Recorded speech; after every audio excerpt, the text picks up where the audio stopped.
Right, back on this Crusader 250 engine, and I've got the primary drive side totally stripped as we've already seen, and now I've just removed the gearbox end cover, and in this instance, with the nut undone on the end of the main shaft, the bearing just slid off the end of the main shaft. Sometimes they're a little bit tighter and need a bit of persuading, but this one came off.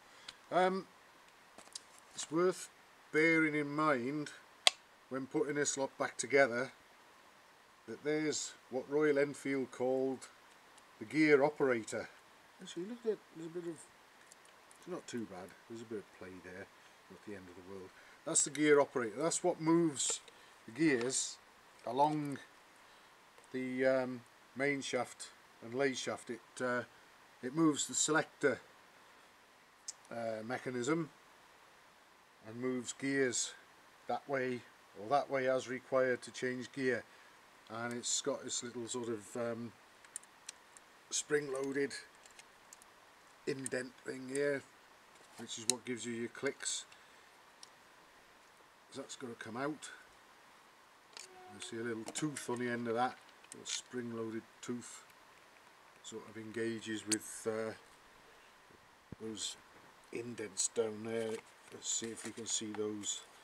I'll point the end of the screwdriver at them, the teeth down there.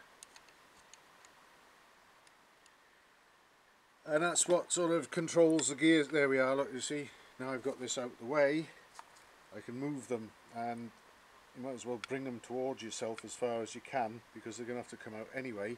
But when this lot goes back together, it's worth bearing in mind there's a little sort of shim or thrust washer there that fits inside the recess in that gear. That's what the kickstart quadrant engages with, or kickstart pole. So you want to make sure that is in there when it goes back together, and also that little sort of open or forked end of this bit of the selector mechanism engages over that end of the gear operator, because that has to be able to engage with this and move this. If you don't get that engaged with that, you put it all back together, you won't get any gears. So that's always worth looking out for, and the only way to sort of fix that is undo all the nuts on the end cover and everything else and pull it away enough that you can move this far enough to get past that and locate it on there. So always a good plan to make sure that those two are lined up when the old lot's going back together, and you can easily tell usually by getting hold of this square shaft, and you want it to move perhaps a little bit, but only a tiny bit. If the end cover goes back on the gearbox fully home and you got movement like that, you've missed it. So that's one to watch for. Anyway, the next thing I'll be doing is pulling the gears out of there, and then I'll be driving out the main shaft sleeve gear and the bearing, and then finally I'll have access to the seal ready for changing it. As can be seen, I've now got the entire contents of the gearbox out of this Crusader engine, and as a matter of interest, there's the gears there, and that's actually a 5-speed gearbox cluster. 1, 2, 3, 4, 5. 1, 2, 3, 4, 5. So I don't know how his gear selection has been on it, but anyway, I was asked to deal with an oil leak, and I'll put the gearbox back together carefully, and hopefully it will select all right. I've got the bearing out and the seal, and here we have, that's the gearbox sprocket obviously, that goes in, it fits in from the other side towards us, and the splines obviously fit on the splines of that sleeve gear there.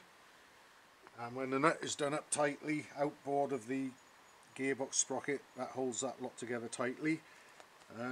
First into that recess obviously would be the seal itself. Then you got this steel washer, and then you've got the bearing. And the bearing is a tight fit in that casing. The casing, I'll warm that up when I'm refitting it. It is okay to refit, it's in good condition, that bearing, but I'll warm the casing up. And I've also got a little mandrel that I can use that I made up there for driving such things in and sort of trying to keep a straight and even sort of pressure on them as they go in. So that'll be seal, steel washer, bearing will go in, and then everything else can go in and back together. Obviously I'll get on the phone and order a new seal. I'll see if there's anything else that I want to get. Obviously there's that timing chain adjuster to replace as well, so I might as well get one of those. Make a little list up, get some bits ordered, and that's us pretty much on stop until we get some of the things back here after I order them. Right, well, I made a list of all the parts I think I need for what I'm doing with this engine, and while I'm waiting for those to turn up, I've been making preparations for when the parts do come. Things like cleaning this up and removing the old seal from it, ready for when the new one comes. I can just press the new one in. And I've got the primary chain case cover here. I've also ordered a new rubber, it's called a rubber washer. It's actually, it seals the join between this casing and the crankcase for the oil feed, which is pumped from the oil filter chamber through the filter and out into this, along that passageway there, and then into the end of the crank. We've already seen that oil feed stud or quill bolt, whatever you want to call it, that in fact I've got it here. I got it out of the crank. I've ordered a new one of them because this is the one that's had a real sort of beating from someone. Look at how that's all belled there, and that is supposed to run in that seal there. So I don't suppose that's been doing the seal any favours, and you can see probably that the seal looks pretty sort of mangled and skewiff as well.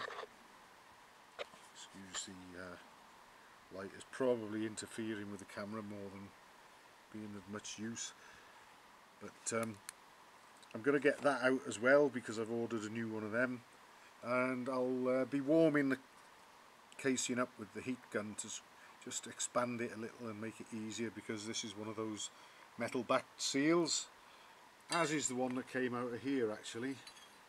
So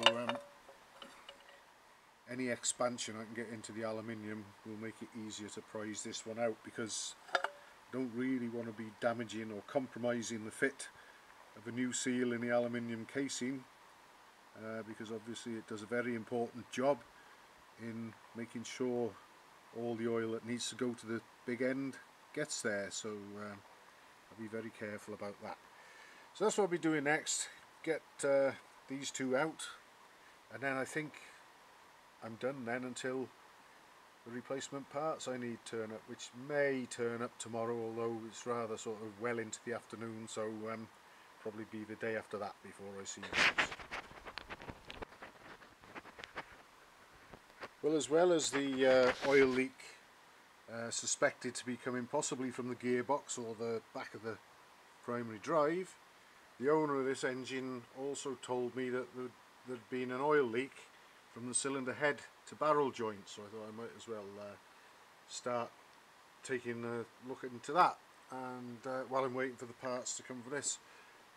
And I've just taken the rocker cover off, and I'm about to take the rocker gear off out the way for access to the cylinder head studs, and I found yet another thing missing. There should be a slim nut on this stud here holding the centre of the rocker assembly down to the head. We very often find them missing, this is not the first one, but on my next order of parts related to whatever I need for the top end, if anything, I'll be ordering one of those. So far I found a few little bits and pieces missing and broken inside this engine, and it really is testimony to some of these old British engines, bike engines, when people say, oh, they leak or they do this or they do that, and then when you finally sort of take one apart, you find out about sort of 15% of it, as well as being worn out or broken, might actually just be completely missing. And there's another example right now.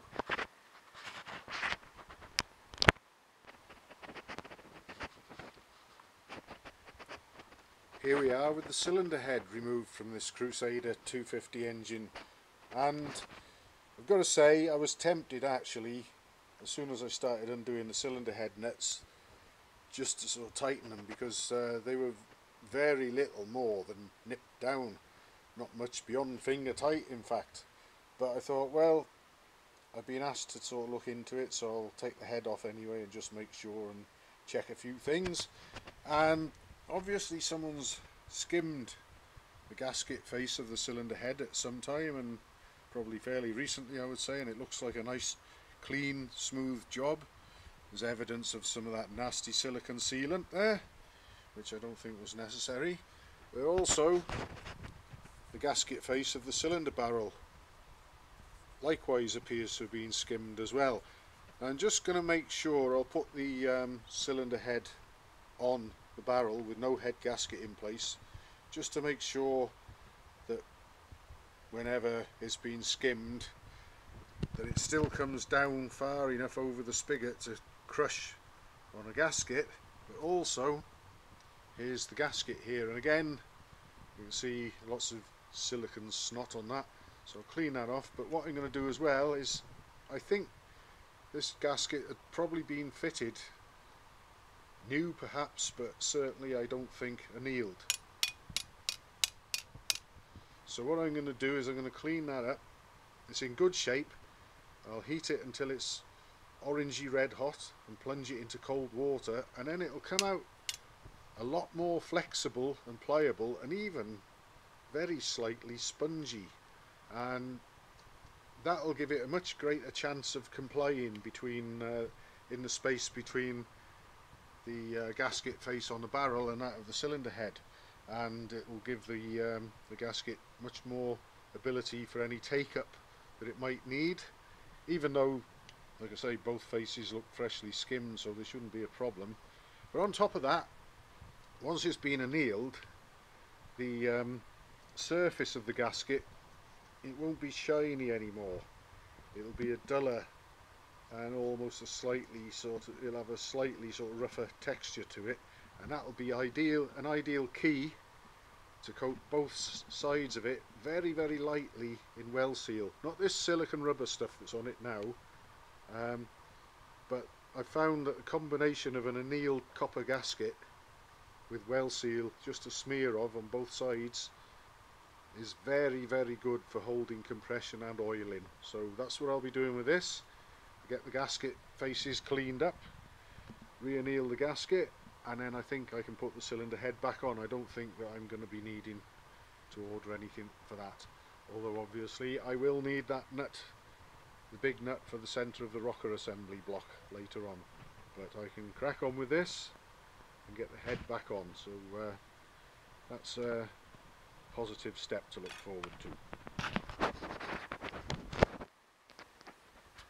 Right, I don't know how well or not the camera might pick this up, but as I suspected, I've got things cleaned up a bit now, and I've got the cylinder head resting under its own weight.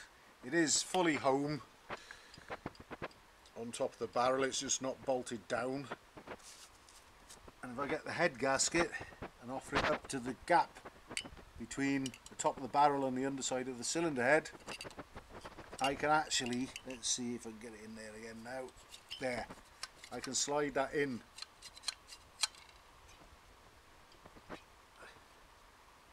There's not a great deal in it,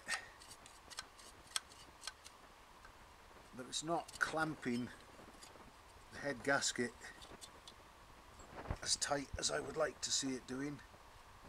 I may have to skim a little off the top of the barrel spigot to allow the head gasket to clamp down more tightly on this gasket.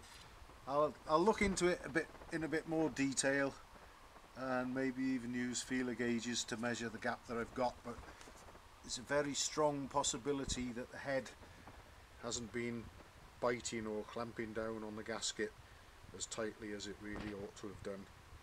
But like I say, I'll look into that and see where we are with that.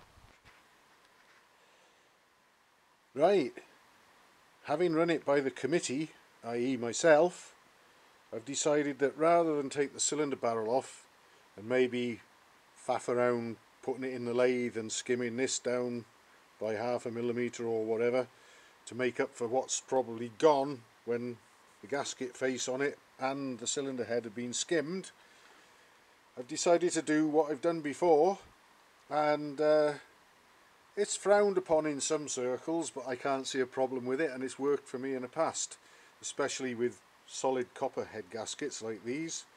I'm going to use 2 of them, and I've annealed both of them.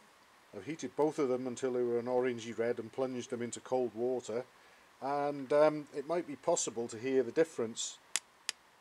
Notice how dull and dead that sounds compared to a more ringy sort of tone we had when it was not annealed. So I've got both of them annealed, and look at how sort of pliable it is now.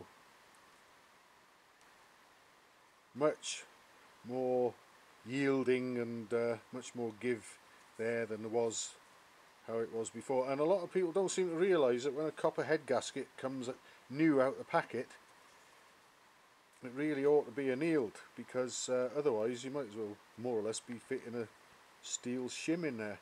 But between these two, coated lightly, and I stress lightly, on both sides with well seal or a similar sort of compound, Hylamar perhaps if you prefer, or whatever.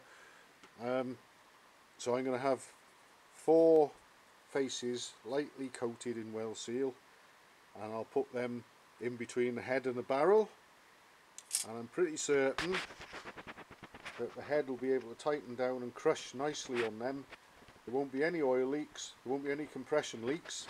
The compression ratio might be marginally, and I must stress marginally, lower than it might have been before, but at least it won't be blowing oil and compression out into the open atmosphere, which is no good for anybody. So that's what I'm going to do. I'm going to get these coated now on both sides, and then I'm going to fit them, and then I'm going to fit the cylinder head on top of them and tighten it, and that should be the job done.